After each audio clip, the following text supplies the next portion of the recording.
పరాభవనామ సంవత్సరంలో మేషరాశి వారికి ఆదాయం 11, వ్యయం 5, రాజ్యపూజ్యం 2, అవమానం 4. ఈ సంవత్సరం పరాభవనామ సంవత్సరం మేషరాశి వారికి జూన్ 2వ తారీఖు వరకు గురుడు 3వ స్థానమందు తామ్రమూర్తిగా సంచారం చేస్తారు.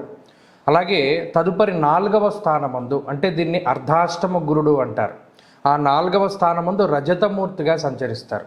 అలాగే ఈ సంవత్సరం మొత్తము కూడా శనేశ్వరుడు రాశ్యాత్తు 12వ భావమందు, అంటే దీన్ని ఏలినాటి శని అంటారు, దానిలో లోహమూర్తిగా ఆయన సంచారం చేస్తారు.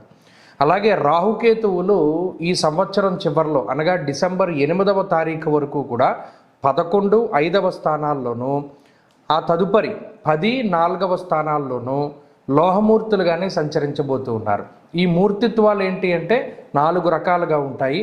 ప్రతి మూర్తి ఒక రకమైనటువంటి ఫలితాన్ని ఇస్తూ ఉంటాడు.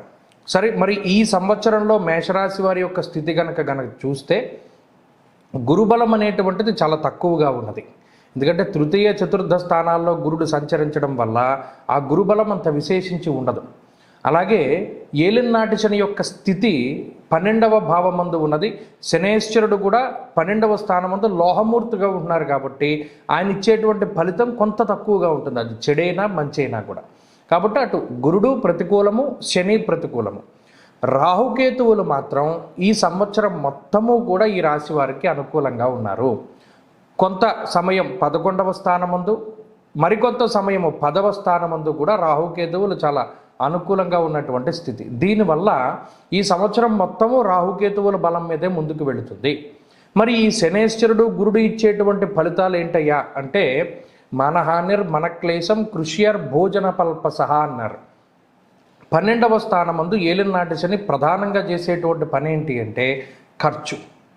ఈ ఖర్చు అనేటువంటిది చాలా ఎక్కువగా ఉండడం. ప్రత్యేకించి మానహానిర్ మనక్లేశ అన్నారు, అంటే మీకు సంబంధం లేనటువంటి విషయాలలో మిమ్మల్ని ఇరికించడం ద్వారా మీకుండేటువంటి మంచి పేరుని తీసేసేటువంటి పరిస్థితి ఉంటుంది. అలాగే పనులన్నీ కూడా వాయిదా పడేటువంటి పరిస్థితులకి సైతం ఈ గ్రహస్థితి కారణమవుతుంది. అంతేకాకుండా వ్యయభావమందు ఉన్నటువంటి శనేశ్వరుడు అది శయ్యాస్థానము, సుఖస్థానము కాబట్టి శారీరక సౌఖ్యాన్ని తగ్గించి వేస్తాడు. అంటే ఎలాగా? ప్రతి చిన్న విషయానికి మీరే కష్టపడి ముందుకు వెళ్ళి పని చేయవలసినటువంటి పరిస్థితులు అవి ఉంటాయి. అలా శారీరక శ్రమను పెంచేటువంటి గ్రహం శనేశ్వరుడు.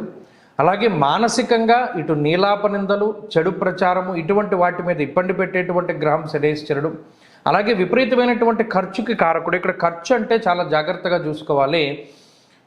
ఈ రుణాత్మక సంపదలు ఏవైతే ఉన్నాయో వాటిని పెంచి పోషిస్తూ ఉంటారు. మరీ ముఖ్యంగా జూదము, స్పెక్యులేషను, బెట్టింగు ఇటువంటి వాటిల్లో ధనాన్ని కోల్పోయేటువంటి పరిస్థితులకి కారణము. మీరు గమనించండి, మానహానిర్మనక్లేశ అన్నారు. మానహాని అంటే ఏంటి? మనకు ఉండేటువంటి మంచి పేరు, సమాజంలో ఉండేటువంటి మంచి పేరుని ఎలా తీసేయాలి అన్నది శనేశ్వరుడు అనుకుని పలానా వాటికి డబ్బును ఖర్చు పెట్టించి మరలా ఆ డబ్బు అప్పు కింద తీసుకువచ్చి ఆ అప్పు తీర్చలేనటువంటి విధంగా చేసి మీ మీద చెడు ప్రచారము లేదా మీకేదైనా చెడ్డ పేరు తీసుకొచ్చేటువంటి పరిస్థితులకి కారణమవుతాడే. అందుకని ఖర్చు విషయంలో ఈ సంవత్సరం చాలా జాగ్రత్తగా ఉండాలి. అలాగే స్థానచలనానికి అవకాశం ఉంటుంది. ఇది ప్రధానమైనటువంటి విషయం. ఈ ఉగాది దగ్గర నుండి చూసుకున్నప్పుడు జూన్ 2వ తారీఖు గురుడు మారిన తర్వాత ఉద్యోగపరంగా కానీ లేదా మరేతరత్ర కారణాల వల్ల కానీ స్థానాన్ని మార్చేటువంటి పరిస్థితి ఉన్నది. ఇక్కడ స్థాన మార్పు అంటే ఇది ఇల్లు మారడం దగ్గర నుండి, ఉద్యోగం మారడం దగ్గర నుండి, దేశం మారడం దగ్గర వరకు కూడా ఇది అన్వయమవుతుంది. కాబట్టి అక్కడ స్థానచలనానికి గ్రహస్థితి అవకాశాన్ని కల్పిస్తోంది, ఖర్చుకి అవకాశాన్ని కల్పిస్తోంది, అలాగే ప్రయాణాలకి ఈ గ్రహస్థితి అవకాశాన్ని కల్పిస్తూ ఉన్నది. ఇలా గురుడు కానీ శనేశ్వరుడు కానీ మేషరాశి వారిని కొంత ఇబ్బంది పెట్టడానికే ప్రయత్నం చేస్తూ ఉంటే, తృతీయ చతుర్థ స్థానాల్లో గురుడు ఏం చేస్తారయ్యా అంటే యాచనం బుద్ధి చాంచల్య అన్నారు. అంటే ఎవరినైనా ఆశ్రయించేటువంటి స్థితి. ఇప్పుడు చూడండి, సెల్ఫ్ కాన్ఫిడెన్సు లేదా సెల్ఫ్గా ఏదైనా చేసేటువంటి వాతావరణాన్ని గురుడు తగ్గించి వేసి ఫలానా వాళ్ళ మీద ఆధారపడాలి అనేటువంటి థాట్ను ఆయన పెంచుతాడు. బుద్ధి చాంచల్య అన్నారు, అంటే నిలకడైనటువంటి మనస్తత్వాన్ని గురుడు ఇవ్వరు. అందువల్లనే సరైనటువంటి సమయానికి నిర్ణయాన్ని తీసుకోలేక లేదు ఇప్పటి వరకు ఒక ప్రాంతంలో గడిపి ఇప్పుడు వేరే ప్రాంతంలో గడుపుతూ అక్కడ ఉన్నటువంటి పరిస్థితులకి మిమ్మల్ని మీరు అలవాటు చేసుకోలేక వచ్చేటువంటి ఒత్తిడితో కూడి ఉన్నటువంటి వాతావరణానికి ఈ గ్రహస్థితి కారణమవుతుంది. అలా శనేశ్వరుడు గురుడు కొంత ఇబ్బంది పెడుతూ ఉంటే ఈ 2 గ్రహాల బారి నుండి మిమ్మల్ని కాపాడేటువంటి గ్రహం రాహువు. భగవంతుడు ఏం చేస్తాడంటే ఏదో ఒక చోట బ్యాలెన్స్ చేస్తాడు. ఈ రాహు ఇచ్చేటువంటి ఫలితం ఎలా ఉంటుంది? గోవా జిగజ సంఘానాం క్షీరాన్నాది సుభోజనం అన్నారు. ఇక్కడ డబ్బు ఖర్చుని శని సూచిస్తూ ఉంటే రాబడిని రాహు సూచిస్తున్నారు. మీరు విచిత్రంగా ఉంటుంది ఈ గ్రహస్థితి గమనించండి. శనేశ్వరుడు ఎంతసేపు మీకు డబ్బు ఖర్చు చేయడానికి అవకాశాన్ని కల్పిస్తూ ఉంటే రాహు ఆదాయాన్ని కల్పిస్తాడు అని కాబట్టి ఇక్కడ ఏంటి అంటే ఒక గ్రహం మిమ్మల్ని ఇబ్బంది పెట్టడానికి చూస్తున్నా మరొక గ్రహం అనుకూలిస్తూనే ఉంటుంది. కాబట్టి ఖర్చు విషయంలో మిమ్మల్ని రాహు కాపాడుతాడు. అంటే కొన్ని సందర్భాల్లో డబ్బు కావలసి వచ్చినటువంటి సందర్భంలో రాహు వల్ల ఆదాయ మార్గాలు పెరగడం ద్వారానో లేదా మరే ఇతరత్ర పరిస్థితుల్లోనో మీ చేతిలో డబ్బు నిలబడేలా చేస్తాడు. అలాగే క్షీరాన్నాది శుభోజనం అన్నారు. అంటే శుభ కార్యక్రమాలు జరగడానికి రాహువు కారణమవుతారు. దేశాంతర వాసం చేయడానికి లేదా ఇప్పటికీ విదేశాల్లో ఉండేటువంటి మేషరాశి వారికి ఉండేటువంటి ఉద్యోగ విద్యా సంబంధమైనటువంటి విషయాలలో ఇబ్బందులను తగ్గించుకోవడానికి రాహువు కారణమవుతారు. కాబట్టి ఇక్కడ ఏమిటి అంటే ఈ శని గురులు ఇచ్చేటువంటి చెడు ఫలితాన్ని రాహు కాంపన్సేట్ చేస్తున్నారు. కాబట్టి అది బ్యాలెన్స్ అవుతుంది. కాబట్టి ఈ సంవత్సరం మొత్తం మేషరాశి వారికి మధ్యస్థమైనటువంటి ఫలితాన్ని మనం ఆశించవచ్చు.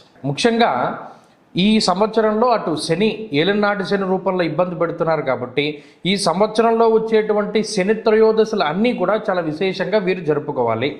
అలాగే ప్రతి నెల మొదటి శనివారం నాడు ఒక అష్టద్రవ్యం కానీ నవద్రవ్యం కానీ దానం ఇవ్వమన్నారు. అంటే 9 రకాల ద్రవ్యం. అవేంటో చెప్తాను చూసుకోండి. ఒకటి నీలం రంగులో ఉండేటువంటి వస్త్రం, నీలం రంగులో ఉండేటువంటి పువ్వులు, అలాగే నూనె ప్యాకెట్టు, అలాగే నల్లటి నువ్వులు, ఖర్జూరము, నల్ల ద్రాక్ష, నల్లటి హల్వా, ఒక గొడుగు, ఈ అష్టద్రవ్యాలని కూడా మనం దానం చేయొచ్చు. శనివారం నాడు ప్రత్యేకించి ఉదయం 5:30, 6 ఆ ప్రాంతంలో ఇవి దానం చేయడం ద్వారా ఈ సంవత్సరం మొత్తము కూడా ఏలినాటి శని యొక్క దోషం నుండి బయటపడతారు. ఇక రెండవది ఏంటి అంటే ప్రతిరోజు గురువు యొక్క అనుగ్రహాన్ని పెంచుకోవడానికి దక్షిణామూర్తి స్తోత్ర పారాయణ అవి చేయగలిగినా కూడా ఈ రాశి వారికి ఈ రెండు రెమెడీస్ చాలా గొప్పగా ఉపయోగపడి ఈ గురు శని దోషాల నుండి బయటపడడానికి అవకాశం ఉంది.